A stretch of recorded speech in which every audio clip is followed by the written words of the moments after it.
नमस्कार, इन खबर में आपका स्वागत है। मैं विद्याशंकर तिवारी हूँ। राम मंदिर को लेकर के सुप्रीम कोर्ट का फैसला आ गया। 134 साल के मुकदमे में सुप्रीम कोर्ट ने ऐतिहासिक फैसला दिया है। 5 जजों ने एक मत से फैसला दिया है और उसका नतीजा ये हुआ है कि हिंदू और मुस्लिम पक्ष काफ़ी हद तक संतुष्ट है। अब वहाँ पे मंदिर बनने का रास्ता साफ हो गया है।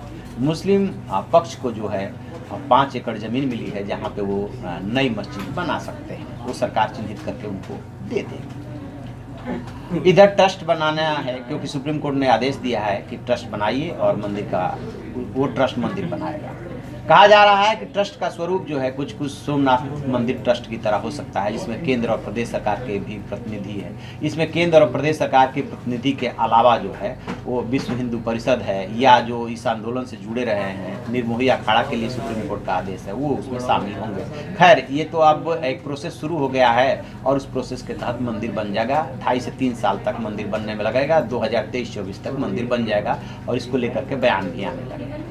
लेकिन 1980 के दशक में जो शुरू हुआ था जब ये आंदोलन मंदिर का, तब एक नारा गुंजा था कि अयोध्या तो बस झांकी है, मथुरा काशी बाकी है, या ये तो अभी झांकी है, मथुरा काशी बाकी है। जब मैं ये नारा बता रहा हूँ आपको, तो इसका मकसद कतई किसी को उत्तेजित करना नहीं, सिर्फ इस पे मंथन करना है, उनके कानूनी पहलुओं को देखना है कि मथुरा, काशी, भोजशाला वगैरह वगैरह जो डिस्प्यूटेड रहे हैं, उनको लेकर के क्या हो सकता है और क्या नहीं हो सकता है। आरएसएस, विश्व हिंदू परिषद जैसे हिंदू संगठन जो है, उस पर उनकी अब क्या राय है, क्या वो पीछे हट रहे हैं, इन सारी चीज़ों पे मंथन करेंगे। दरअसल फैसला आने के बाद प्रधानमंत्री नरेंद्र मोदी ने देश को संबोधित किया था और उसमें अमन, चैन, सद्भाव, बर्लिन की दीवार गिरने से लेकर करतारपुर कॉरिडोर के उद्घाटन तक सबका उन्होंने जिक्र किया।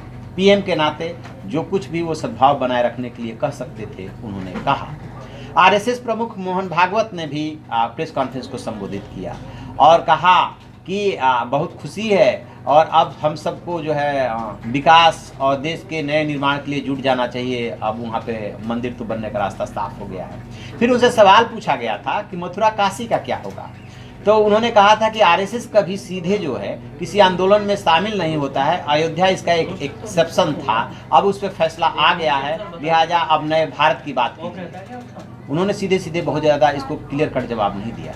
यही सवाल विश्व हिंदू परिषद से भी पूछा गया, उसी विश्व हिंदू परिषद से जिसने कि इस पूरे आंदोलन को, यानी राम मंदिर आंदोलन को लीड किया था और इस नारे को उछाला था कि अयोध्या तो बस झांकी है, मथुरा काशी बाकी है।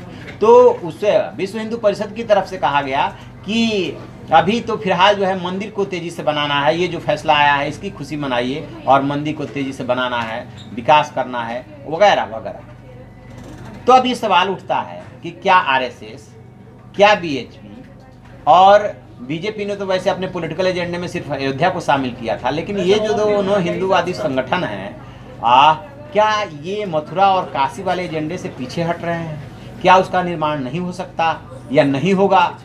तो आपने देखा होगा कि दोनों बयानों को देखिएगा, वो उनकी बाइट भी है, उसमें वो इसका गोलमोल सा जवाब दे रहे हैं।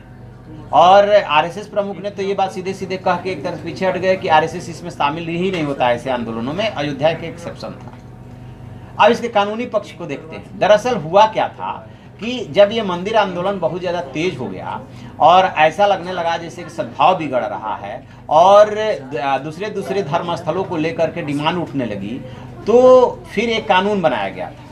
और वो 1991 में वो कानून ये बना था कि 1947 में जो भी धार्मिक स्थल थे, जो उनकी स्थिति थी अयोध्या को छोड़ करके, अयोध्या को उसमें जिक्र नहीं था, वही उसके बाद उनकी बनी रहेगी। यही कानून जो है मथुरा और काशी के जो भी आंदोलन था या जो भी उसका पुनरुद्धार की बात थी, वो उसमें आड़े आ रहा है। कानूनी पहलू तो ये है, क्योंकि वो ये कानून कहता है कि 1947 वाली स्थिति बनी रहेगी, उसके बाद में उसमें कोई छेड़छाड़ नहीं किया जाएगा।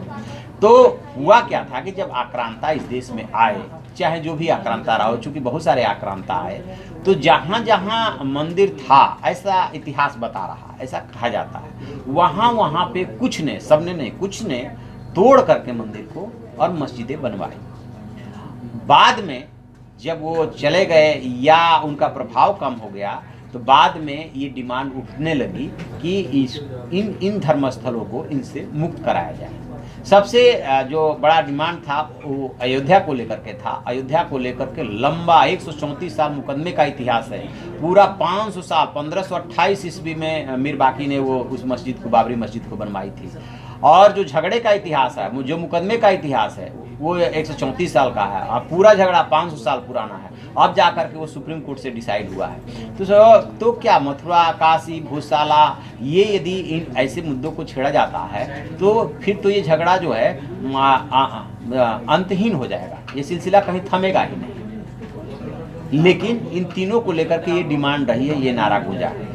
बट अब वही बात आ रही है कि ये कानून इसमें आड़े आ रहा है और सरकार का इस बात पे जोर है कि जो पॉलिटिकल एजेंडे में शामिल किया गया था, जिसको लेकर के इतना संघर्ष हुआ था, वहाँ पे गोली चलने से लेकर के और ढांचा टूटने तक की कहानी सबको पता है, उसको दोहराने की जरूरत नहीं है कि इसको जो है अब इस सिलसिले को बंद किया जाना चाहिए। तो जो लग रहा है अब जिस तरीके से कल वीएचपी और आरएसएस का बयान आया है कि अभी उन मुद्दों को वो नहीं छेड़ेंगे क्योंकि कहीं ना कहीं सरकार का भी दबाव है। और इस पूरे मुद्दे को, आपको याद होगा चुनाव से पहले ये आरएसएस और बीएचपी की तरफ से उछाला गया था कि सरकार अध्यादेश ला करके मंदिर को बनवाए लोकसभा चुनाव से पहले।